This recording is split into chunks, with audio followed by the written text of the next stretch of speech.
এই আই লুকটা আমি 5 মিনিটে করেছি। অনেকের ক্ষেত্রে 10 মিনিট লাগতে পারে, কিন্তু তার বেশি না। আমি চটজলদি আপনাদেরকে এখনই করিয়ে দেখিয়ে দিচ্ছি। আমি আমার আইলিডে একটু কনসিলার এপ্লাই করে নিচ্ছি, যেহেতু আমার আইলিড বেশ ডার্ক এবং কনসিলার এপ্লাই করলে আইশ্যাডোটা বেশ ফুটে উঠবে। এই ভিডিওর লিপসিঙ্ক এর সাথে আমার কথার অনেকটা মিল নাও পেতে পারেন, যেহেতু আমার সাউন্ড ফাইলটা কোনোভাবে ডিলিট হয়ে গেছে, এই কারণে আমি পরে আসলে ভয়েস ওভারটা দিয়েছি। আমি মেকআপ রেভলিউশনের একটা একদম বেসিক প্যালেট থেকে এরকম রোজ গোল্ড একটা শেড বেছে নিয়েছি এবং ব্রাশে নিয়ে নিচ্ছি। সেটাই আমি আমার পুরো আইলিডে এপ্লাই করব এবং খুবই বেসিক একটা শেড। আমার মনে হয় যে আপনাদের কাছে যদি কোনো এরকম বেসিক প্যালেট থেকে থাকে, সেটাতে আপনারা অবশ্যই এই শেডটা পাবেন। সেটাই আমি আমার পুরো আইলিডে আসলে অ্যাপ্লাই করে নিচ্ছি এবং এটা করার পরে খুব ভালো মতো করে অ্যাপ্লাই করার পরে আমি হালকা একটা পিঙ্ক কালারের শেড অ্যাপ্লাই করব, যেটা এটাতেই ছিল। এরকম সিমিলার যে কোনো শেড দিয়ে আপনারা করতে পারেন। সেটা নিয়ে আমি আমার আইলিডে আবার একটু অ্যাপ্লাই করে নিচ্ছি, কোনো স্পেসিফিক জায়গায় না, পুরো আইলিডে আমি একটু করে ট্যাপ ট্যাপ করে অ্যাপ্লাই করে নিব। আপনারা আপনাদের পছন্দ অনুযায়ী পিঙ্ক শিমারটা অ্যাপ্লাই করতে পারেন যতটুকু আপনাদের কাছে মনে হয় যে ইন্টেন্স। এবং এই পর্যায়ে এসে আমার আসলে মোটামুটি অ্যাপ্লাই করা হয়ে গেছে। এখন আমি যেটা করতে চাই সেটা হচ্ছে আউটার কর্নার। আমার ইচ্ছে ছিল আরেকটু ডার্ক পার্পল দিয়ে আসলে করা, কিন্তু আমার কাছে এটাই আছে। এটা যদি একটু ম্যাজেন্টা লুক দেয়, কিন্তু তারপরও এটাকে আমি এরকম ছোট্ট একটা ব্রাশের মধ্যে নিয়ে নিচ্ছি। আমার কাছে এই ব্রাশটা ছিল, এরকমই হতে হবে এমন কোনো কথা নেই। আপনারা অ্যাঙ্গেলড ব্রাশ নিতে পারেন বা স্ট্রেট যে ব্রাশ আছে, কিন্তু একটু ছোট ব্রাশ হতে হবে। সেটা দিয়ে আমি নিয়ে এটা দিয়ে আমি আসলে একটা উইং করার চেষ্টা করব। এখন উইংটা আপনারা যদি টেপ ব্যবহার করেন তাহলে আপনারা খুব চমৎকার করতে পারেন, কিন্তু আমার হাতের কাছে আসলে টেপ ছিল না। এখন আমি যেটা করব সেটা আসলে একটা শার্প উইং না, একটা গাইডলাইন। তো সেটা যেকোনো কিছু দিয়ে আপনি আসলে গাইডলাইনটা আঁকতে পারেন। তাই আমার হাতের কাছে আসলে ছিল আমার আইল্যাশের যে বক্সটা, সেটা দিয়ে আমি আসলে চেষ্টা করব একটা গাইডলাইন করে নিতে। আমি আমার এই চোখেও আসলে সেটাই করেছি। তো সেটাকে আমি আমার নাকের ভাঁজ বরাবর, আমার যে চোখের নিচের যে ওয়াটার লাইনটা আছে সেটাকে বরাবর আমি একটা গাইডলাইন এরকম নিয়ে নিব। এখন এটাকে আমি আসলে ফলো করে আমার পুরো যেই শ্যাডো উইংটা আছে সেটা আসলে আঁকবো।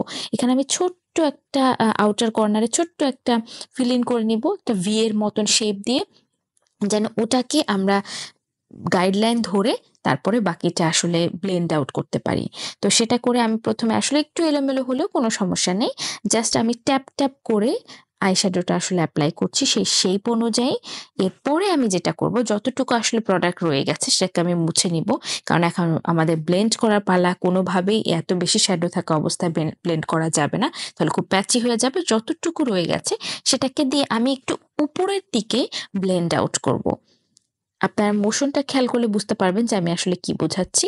আমি উপরের দিকে ব্লেন্ড আউট করব যেন শ্যাডোটা খুব সিমলেস মনে হয়। এবং ব্লেন্ড করার পরে আসলে যতটুকু আমার ব্রাশে রয়ে গেছে সেটা দিয়ে আমি চেষ্টা করেছি যে আমার যে ল্যাশ লাইনটা আছে, আপার ল্যাশ লাইন, সেটা বরাবর একটা শ্যাডো লাইন ক্রিয়েট করতে, অনেকটা আইলাইনারের শেপের মতো। এ পর্যায়ে এসে আপনাদের কাছে যে কাজলই থাক না কেন সেটাকে একটুখানি ডটের মতন দিতে হবে আউটার কর্নারে। এবং আগে যে ব্রাশটা ছিল, সেই পার্পল শ্যাডোর ব্রাশটা, এটা দিয়ে সেই কাজলের যে ডটটা সেটাকে ছড়িয়ে দিতে হবে। আমরা যেটা করছি সেটা আসলে আমাদের যে আউটার উইংটা আছে, এই যে চোখের কর্নারে, সেটাকে একটু শেপ দিচ্ছে, আর একটু স্ট্রং, আর একটু শার্প আর ডিফাইন দেখানোর জন্য। কারণ এই অংশটাই আসলে আপনার চোখটাকে কেমন শেপ দেখাবে সেটা ডিসাইড করবে।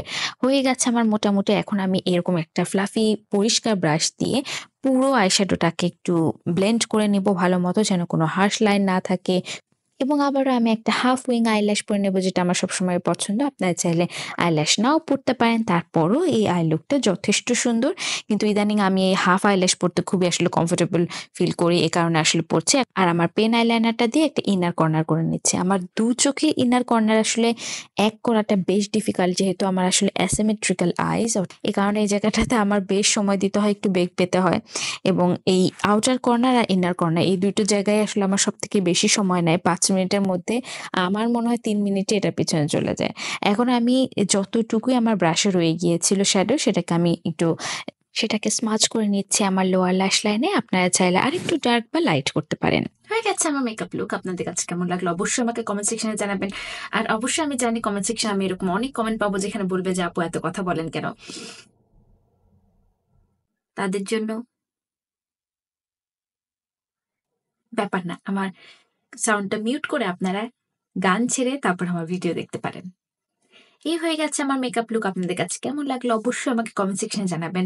সেই সাথে এটাও জানাবেন যে এর পরবর্তীতে আপনারা কি ধরনের মেকআপ লুক দেখতে চান? আই শ্যাডো লুক অর্থাৎ কোন কালার অথবা কোন স্টাইল আমি চেষ্টা করব সেটা করার।